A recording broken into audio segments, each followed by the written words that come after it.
Vous en avez marre de ne pas pouvoir faire de belles vidéos avec votre téléphone car il est limité à 30 fps ou 1080p. C'est désormais possible de passer en quelques clics d'une vidéo qui ressemble à ça pour la transformer en une vidéo qui ressemble à ça. Il suffit de quelques secondes et quelques clics sur Adobe Premiere Pro. Alors avant que les gens qui n'ont pas Adobe Premiere Pro, qui ne veulent pas payer, quittent cette vidéo, je tiens juste à notifier que Premiere Pro est plus simple à craquer qu'à acheter. Car quand vous l'achetez, vous devez attendre d'avoir le mail de confirmation, tout ça. Alors que si vous voulez le craquer, vous allez sur YouTube, vous tapez craquer Premiere Pro, c'est le premier lien, vous le téléchargez et c'est hyper simple de le craquer, même si c'est pas vraiment conseillable. Donc en tout cas, je vais vous expliquer comment embellir vos vidéos très simplement alors qu'elles sont prises avec votre téléphone. On se retrouve directement sur le logiciel, c'est parti.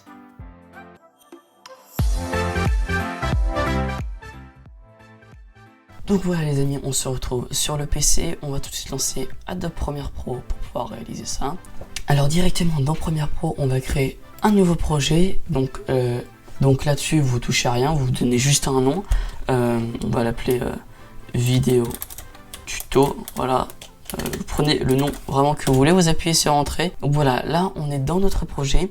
Donc ce qu'on va faire avant tout, c'est créer une nouvelle séquence. Donc, vous prenez n'importe quoi, ça ne change rien, c'est juste pour après ici aller dans réglage et mettre personnalisé. Là vous allez bien sélectionner 60 images par seconde parce qu'on veut passer de 30 images par seconde à 60 images par seconde.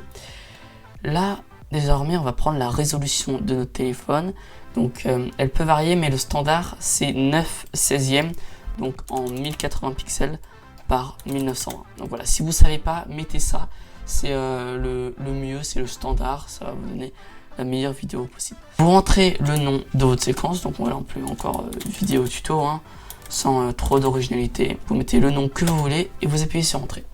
Je vais tout de suite importer la vidéo que j'ai pris, que je veux modifier. Voilà, je transfère ma vidéo, je la glisse ici et elle s'est importée. Maintenant, je n'ai plus qu'à la glisser sur la timeline ici. On va avoir un message qui va nous dire attention, cette vidéo ne correspond pas à la séquence et c'est une bonne chose parce que la séquence a été créée en 60 fps et notre vidéo est en 30 fps. C'est bien pour ça, on veut la convertir en 60 fps. Donc on fait conserver les réglages existants.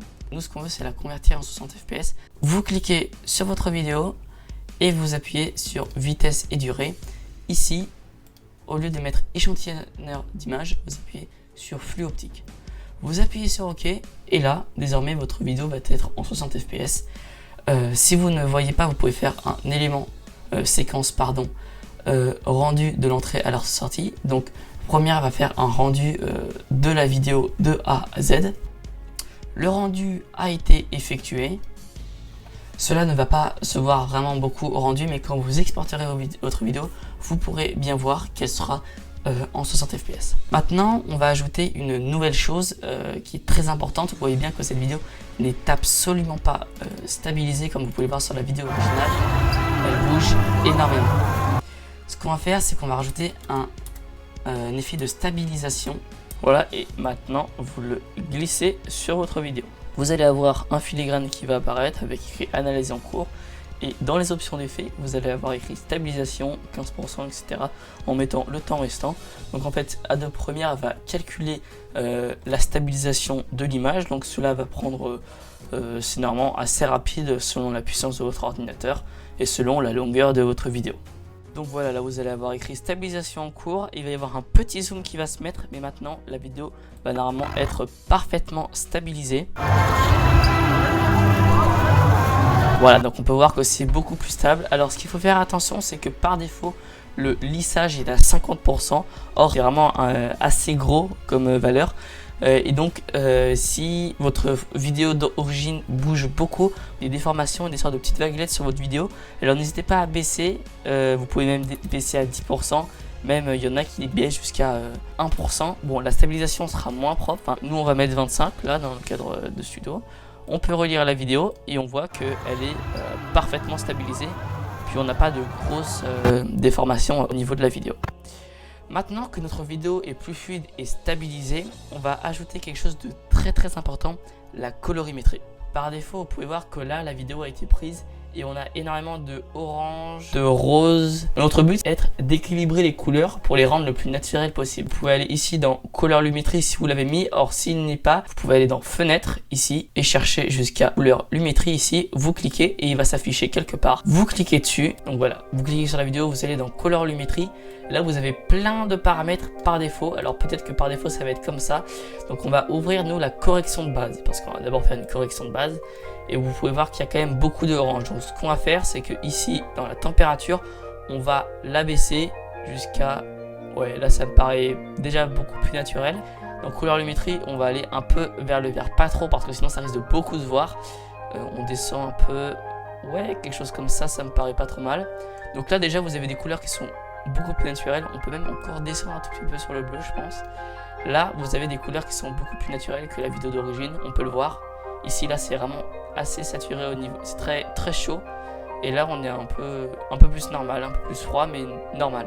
Une personnalisation. Donc ici, dans l'exposition, si c'est trop peu exposé ou si c'est trop exposé, ou c'est pas assez exposé pour augmenter, faites très attention parce que si vous augmentez de trop, vous allez avoir du grain numérique qui va se mettre. Moi je trouve que cette vidéo est plutôt bien exposée, donc je vais pas toucher à ça. Il y a assez peu de contraste, moi j'aime bien quand il y a du contraste, donc vous pouvez l'augmenter un peu. Si vous l'augmentez trop, vraiment vous allez voir très peu de détails dans les zones sombres, donc c'est pas vraiment ce qu'on veut.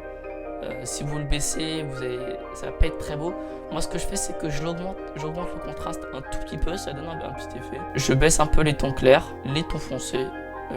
Pour cette vidéo, non, pas trop. Je vais les augmenter parce qu'on ne les voit pas très bien et jouer avec les blancs. Après avoir appliqué ces paramètres, ici c'est totalement vous qui décidez, vous faites ce que vous voulez. Après, dans le créatif, ce que vous pouvez faire, c'est augmenter légèrement la saturation et la vibrance. Surtout jouer sur la saturation, pas trop. Parce que sinon après vous allez avoir trop de couleurs. Mais on peut sur cette vidéo l'augmenter pas mal. Et la vibrance peut-être un tout petit peu. Après si je l'augmente trop, vous pouvez voir que là les couleurs c'est pas du tout bon.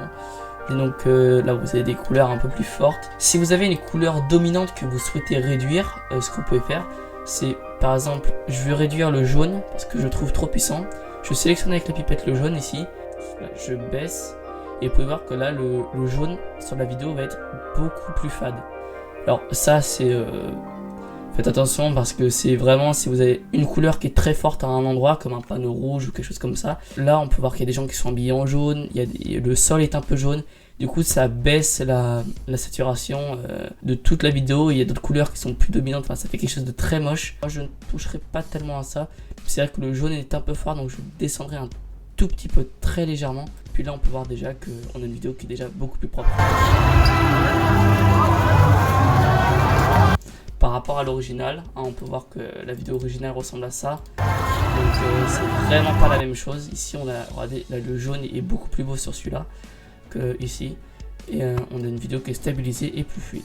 Donc maintenant ce que vous pouvez faire c'est enregistrer si vous le voulez. Après vous allez dans Fichier, Exportation média. Et ici vous allez choisir le codec que vous souhaitez. Alors universellement on choisit souvent le H224.